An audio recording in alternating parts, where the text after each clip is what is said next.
আউযুবিল্লাহি মিনাশ শাইতানির রাজিম। বিসমিল্লাহির রহমানির রহিম। আসসালামু আলাইকুম ভিউয়ার্স, আশা করি সকলে ভালো আছেন। আলহামদুলিল্লাহ, আপনাদের দোয়া ও ভালোবাসা, আল্লাহর অশেষ রহমতে আমরাও ভালো আছি। আপনারা দেখতে পাচ্ছেন আমরা একটা আজকে ভিন্ন রকম আসনে আছি। আসলে এরকম আসন দেওয়ারও একটা উদ্দেশ্য আছে। সেটা হলো আমরা গত কয়েকদিন হয় মানে জিনের বাদশা হুজুর বন্দি আছে, তাকে মুক্ত করার চেষ্টা করছি। তো কাজ মোটামুটি গতকালকে কাজ মোটামুটি হয়ে গেছে। আজকে তার শক্তিটা ফিরাতে হবে, তার শক্তি আলাদা করে আছে, তার শক্তিটা ফিরাই দিতে হবে। যার কারণে আমরা এভাবে আসন দিছি, কারণ ভিন্ন রকম কিছু কাজ করতে হবে, যার কারণে আমরা ভিন্ন রকম আসন দিছি। আর আসলে এই কাজটা এত সহজ হলো না যদি আমার দরবেশ হুজুর সাহায্য না করতো। দরবেশ হুজুর আমাকে সাহায্য করছে, ওইখানে যে কাজটা করতে হতো সেটা আমার পক্ষে যাওয়া সম্ভব ছিল না। আমার দরবেশ হুজুর সেই কাজটা করে দিছে, আমি জানতে পারছি, মানে আমাকে জানাইছে যে কাজ এখানে কমপ্লিট। তো আমি আজকে এখানকার যে করণীয়টুকু আছে সেটুকু করলে পারেই বাদশা হুজুর তার শক্তিও ফিরে পাবি, ওইখান থেকে মুক্ত হয়ে যাবি। তো আর আজকে আমার সাথে আসনে আছে ফিরোজ। আসসালামু আলাইকুম। ক্যামেরায় মুন্না। আসসালামু আলাইকুম। আমি রবিউল।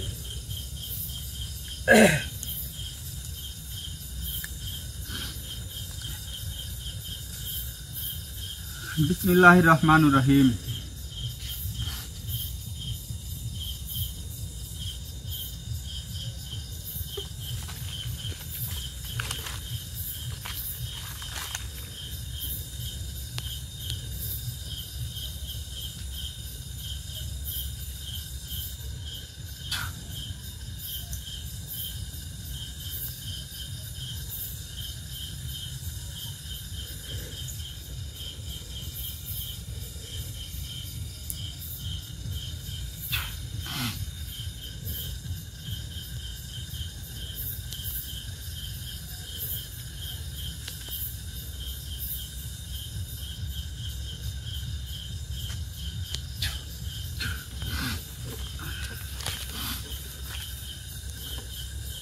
আল্লাহু আকবার।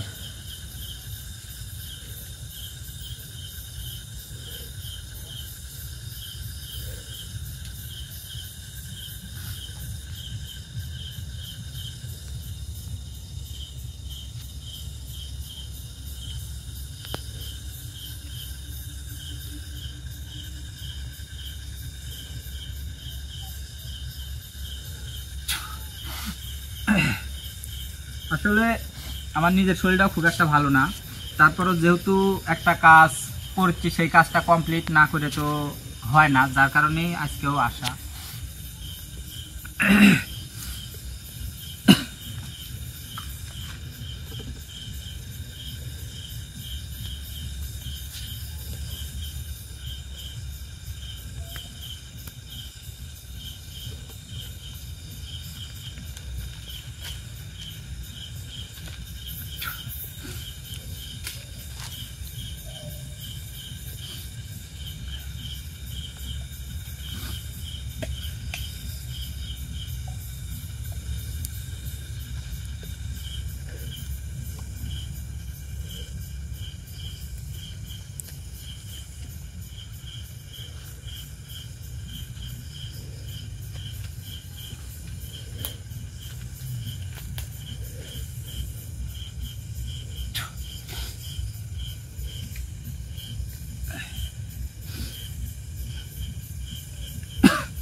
আল্লাহ আল্লাহ আল্লাহু আকবার।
আসলে আমরা যেসব কাজ করি এক এক কাজের এক এক রকম নিয়ম আছে, কিছু বিধিনিষেধ আছে, সবগুলা মানেই কাজ করতে হয়।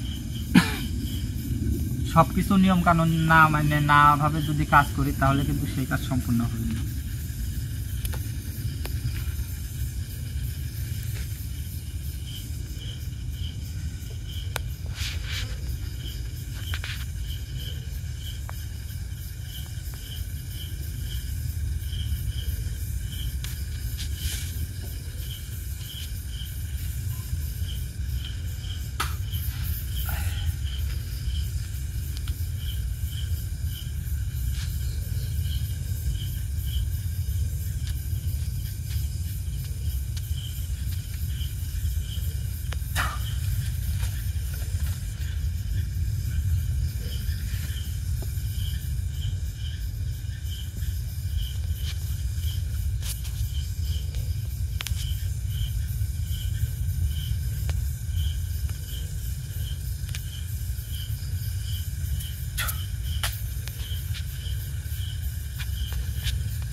তোমরা এখানেই থাকো।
আল্লাহু আকবার।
কাজ মোটামুটি হয়ে গেছে আল্লাহর রহমতে, আল্লাহর ইচ্ছা। মানে আমরা যে উদ্দেশ্যে এই কাজটা করতে বসছিলাম সেই কাজ আসলে সম্পূর্ণ হয়েছে। বাদশা হুজুর মুক্ত হয়েছে, তার শক্তিও ফিরে পাইছে।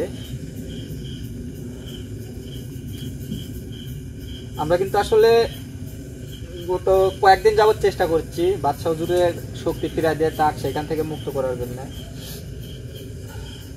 আসলে যে তান্ত্রিক বন্দি করছিল সে মানে খুব খারাপভাবে সাধনা করে তারপরে বন্দি করছিল।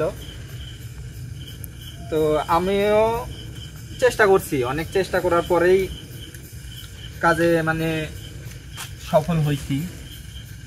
আর এর জন্য আমার দরবেশ হুজুরও আমাকে অনেক সাহায্য করছে। এখন বাদশা হুজুরে মুক্ত করছি, ওইখান থেকে বাদশা হুজুর বাইর হতে পারবি, বাইর হয়ে চলে যাবি। আর বাদশা হুজুরের সাথে আমরা কিছু কথা বলবো অবশ্যই, কিন্তু সেটা আজকে না, পরবর্তীতে আরেকদিন কথা বলবো।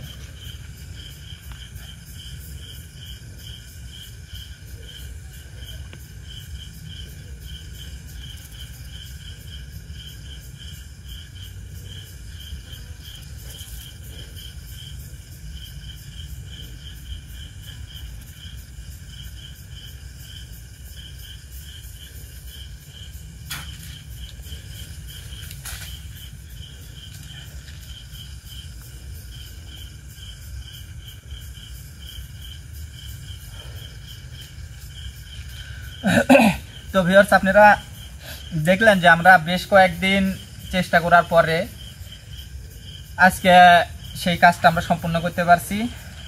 আমারও অনেক কষ্ট হয়েছে, অনেক কদিন লেগে গেছে। তারপরেও যাই হোক, যে আল্লাহর কাছে শুকরিয়া যে আমরা যে কাজের উদ্দেশ্যে এই জায়গায় আসন দিয়েছিলাম, গত কয়েকদিনও আসন দিছি, আজও দিছি, তো আল্লাহর ইচ্ছায় আমরা সেই কাজ সম্পূর্ণ করতে পারছি। আসলে সেটা কিন্তু আমার একা একা কষ্টে সম্ভব ছিল না। আমার সাথে আমার টিম মেম্বার কষ্ট করছে, তারপরে জিন জগতের যে মুরব্বী হুজুর জানাইছে আমাকে, সে কষ্ট করছে, তারপরে আমার সাথে যে দরবেশ হুজুর আছে সেও কিন্তু কষ্ট করছে।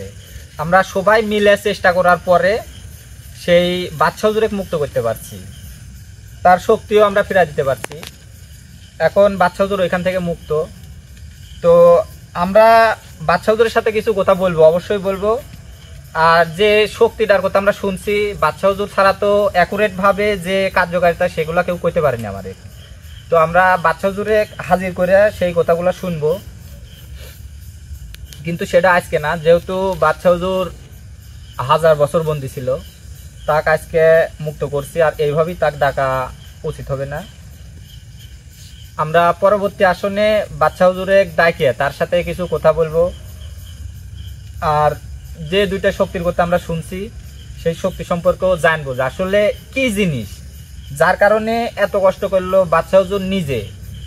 1000 বছর বন্দী ছিল, কিন্তু সেটা কিন্তু কম সময় না, 1000 বছর, অনেক দিন।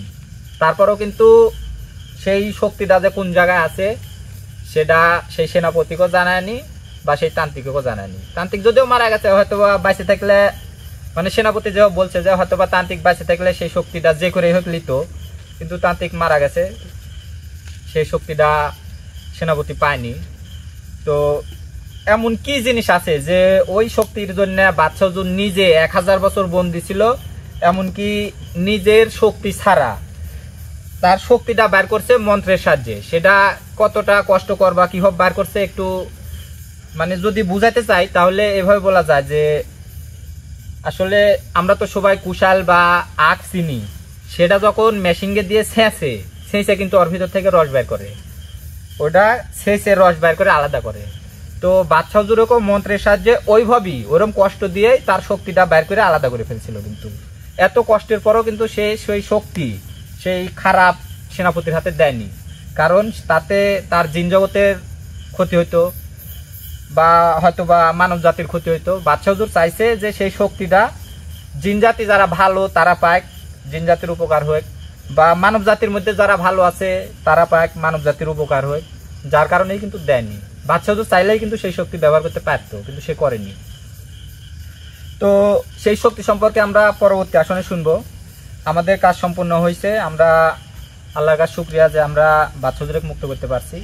আর আমরা এখন এখান থেকে বিদায় নিব। আসসালামু আলাইকুম।